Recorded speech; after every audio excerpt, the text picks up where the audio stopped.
Welcome to the bait shop. I made it. Didn't think that was going to happen there, and we could lose it at any minute. Well, I ain't got my chat up. Let me get that going on first. I didn't think about that. You know how Buck is. Let's get the chat up.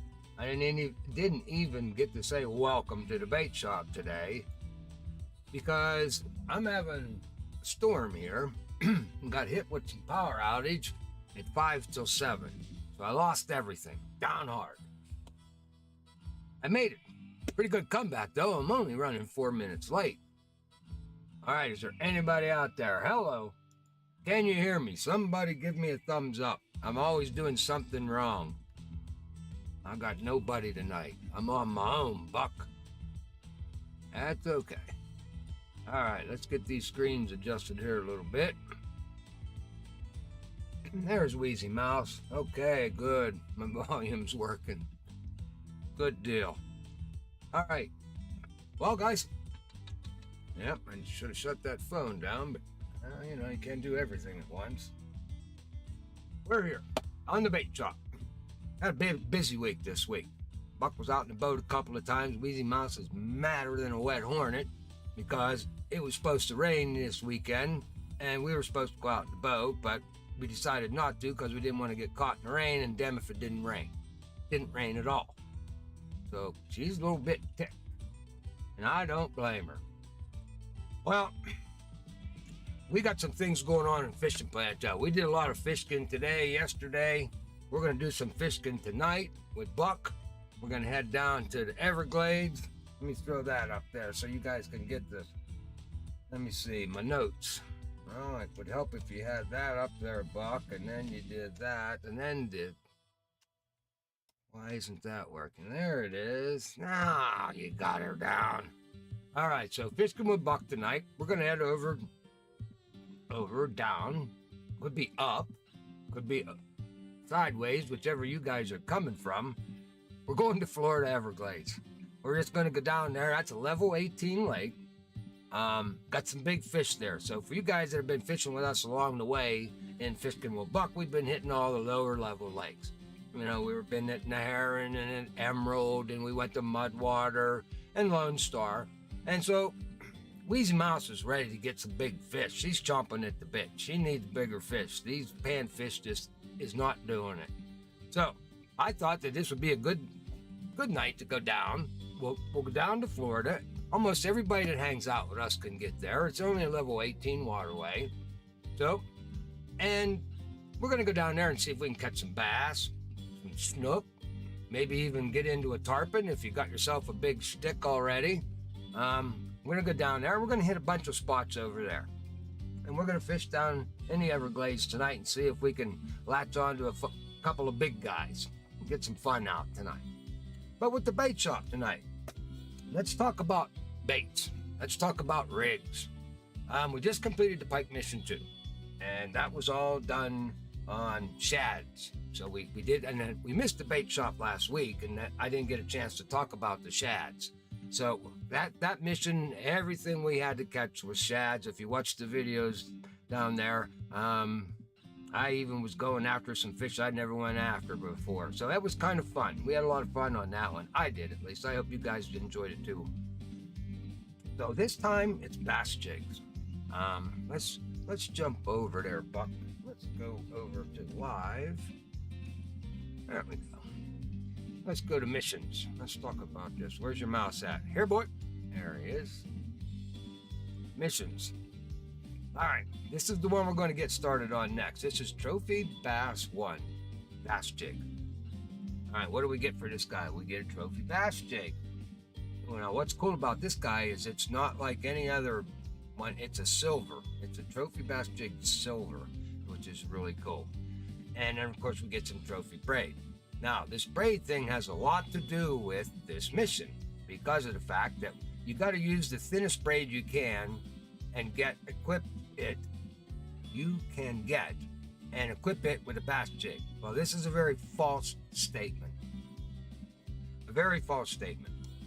Because I tried to go thinner than 006 and it won't recognize it. So when they tell you go as thin as you can. That's a lie. You have to have 0.006 of an inch. You got to have that.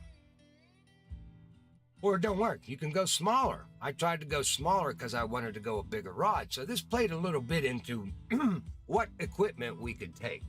Because you got to look at what we're catching here, guys. We're looking for 2-pounders everywhere, 2-pounders, or that's 0.91 kilograms. So you're almost at a kilogram for you guys across the pond, which is a lot easier to deal with. You know, you're talking a kilogram. And then we got to catch 1.4. So that's gonna put you at like 1.8 kilograms. All right. So these are the fish that we gotta catch. So they're not real big. However, let's go look at the shop. Let's go look at lines and braid. All right. I ain't buying none of this here stuff down here, and we're going after 2-pound fish. So all this stuff down here, low level, will work, guys, for us here. Okay? Now, it's got to be 0.006. You can't go 0.005. They said go thin as you can, which is only 4 pounds. But you could still take a little small rod, 4 pound, and catch a 2-pound bass on it easily. And you get a lot of XP doing it that way. But they're insisting on the 0.006. So, I don't have my little handy dandy chart up. I can't figure out metrically what 0.006 of an inch is centimeter wise.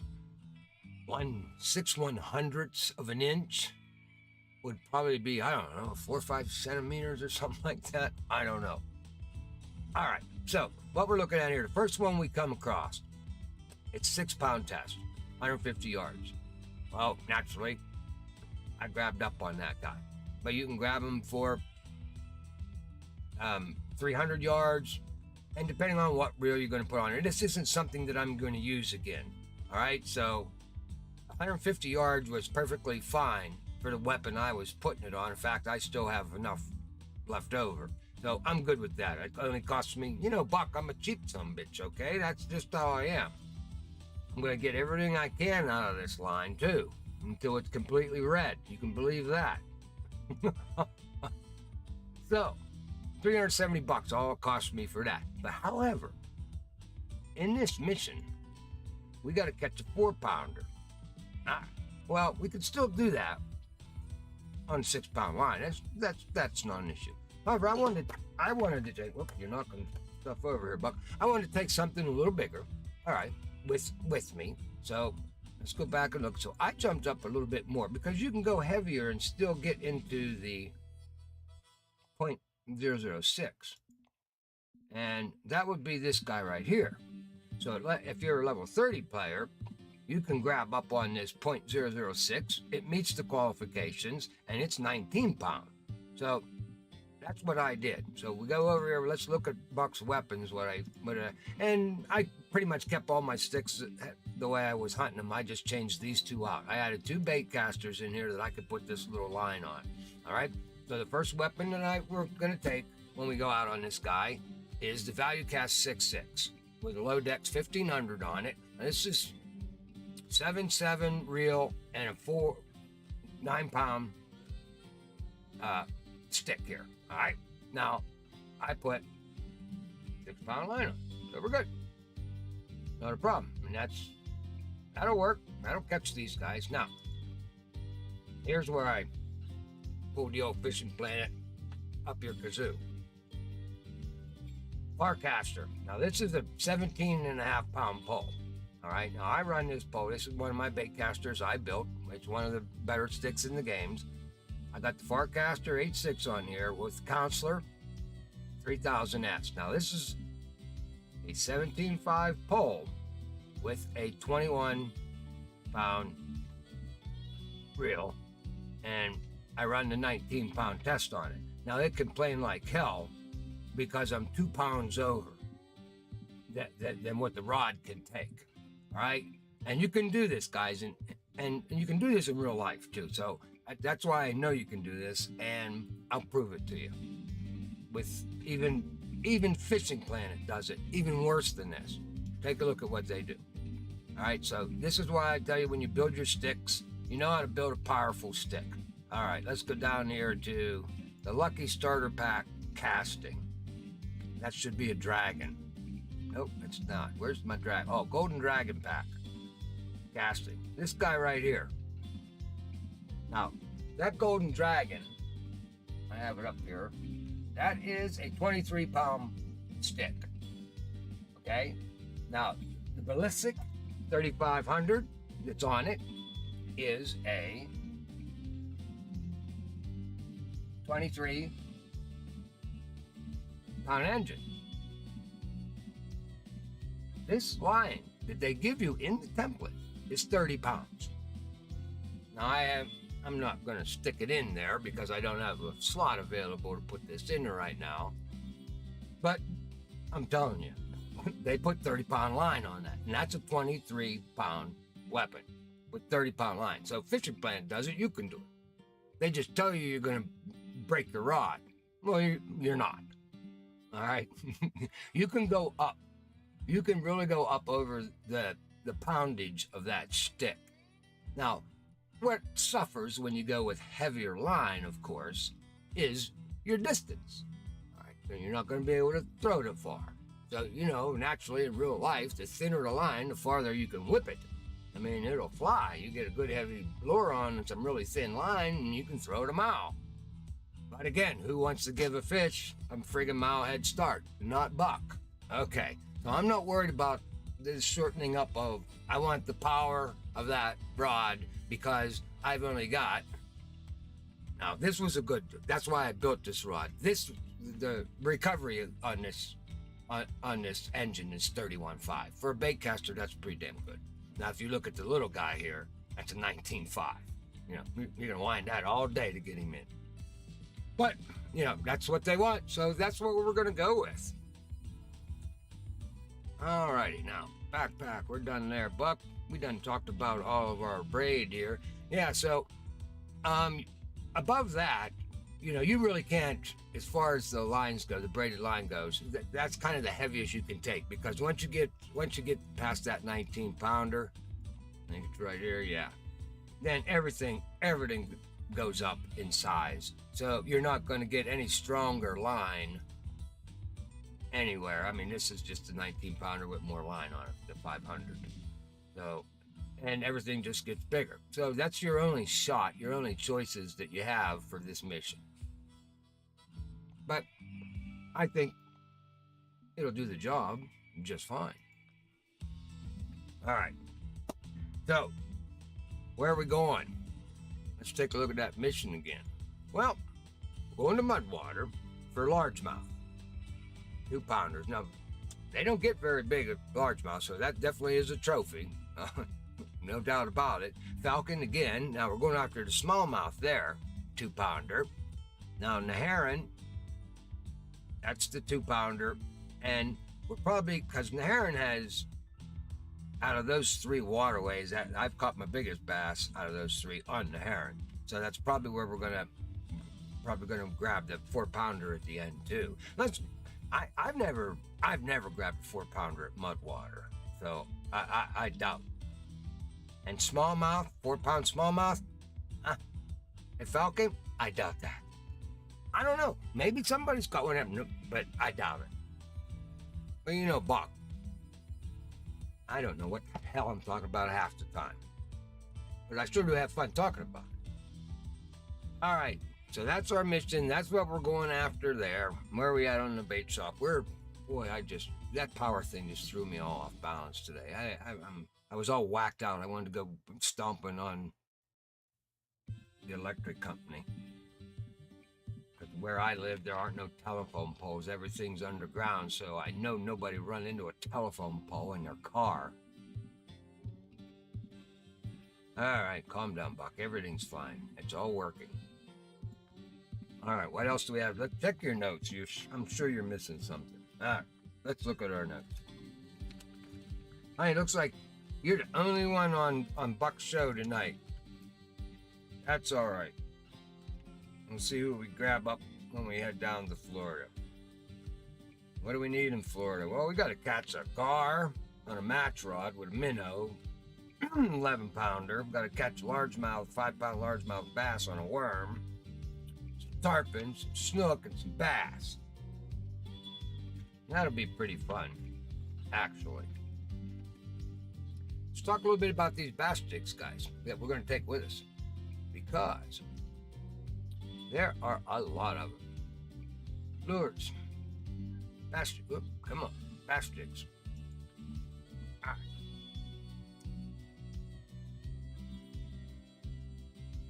Now, when I started out, I was grabbing because, these were cheap, and a bass jig works real well on those first 3 or 4 waterways. Actually, this lure is one of the most popular baits for fishing bass in the world. This one here, the jig. And there's so many variations that you can do with this. You can throw a worm trailer on here. You can throw a grub trailer on this, a newt, any of your rubber stuff you can throw on the ass end. In fact, I even did it, I believe, with this one, didn't I? Yeah. I've got my trophy jig there, and I got a minnow grub 4-inch, and it kind of matches everything. So I got that light tail as it's bouncing across the water. I have a lot. This is actually the setup. Now, my buddy Micah fishes with a newt on the back of his.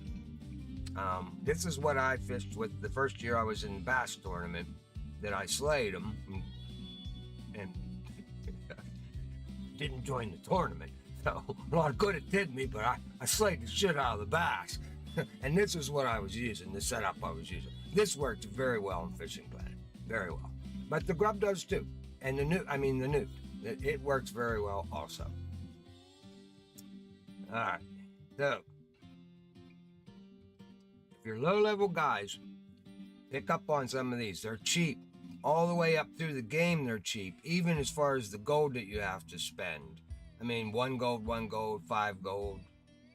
When you get up to level 10 and that, you should have a little bit of gold in you. And if you're doing things right and you're managing your money, watching my videos about how not to go broke in Fishing Planet and fish nets versus stringers, those two right there will put you a long way in this game.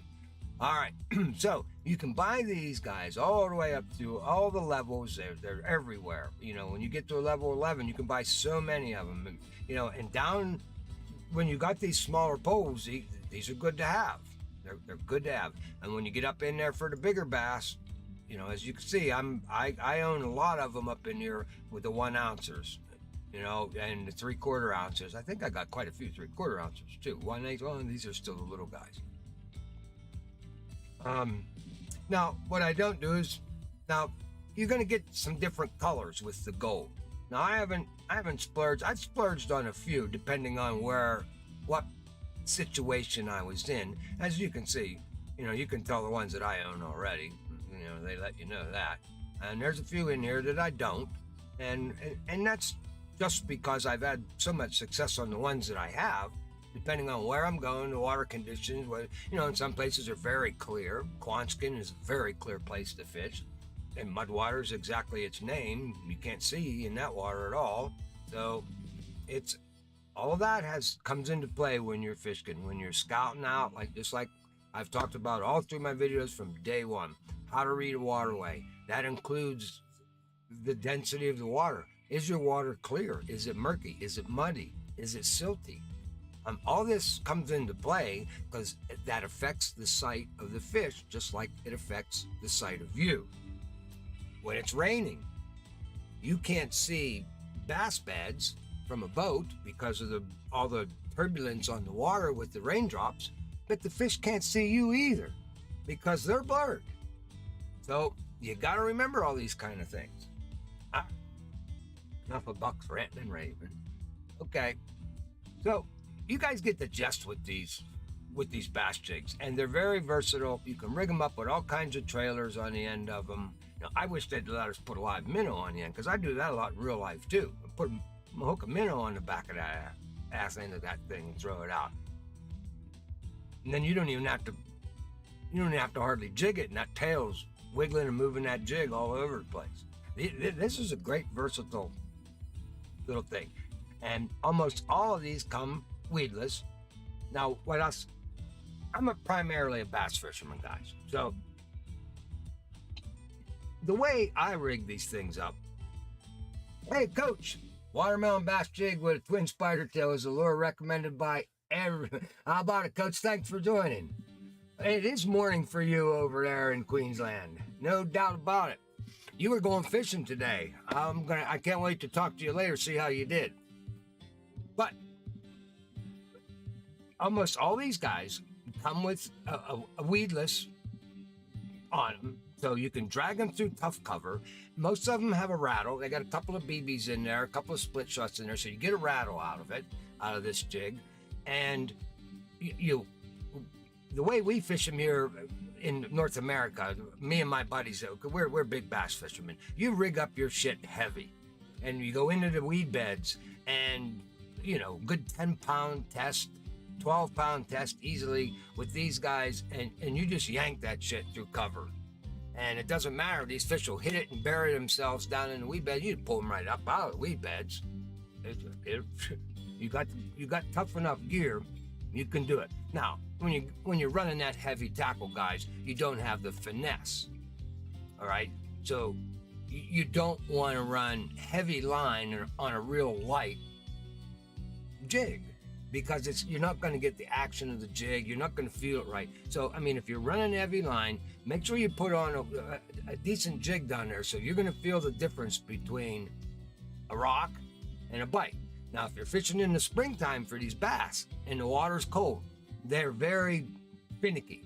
They don't like to chase things, and they hit very lightly. So if you're running a bass jig across the bottom, and the way you want to run this bass jig is like this.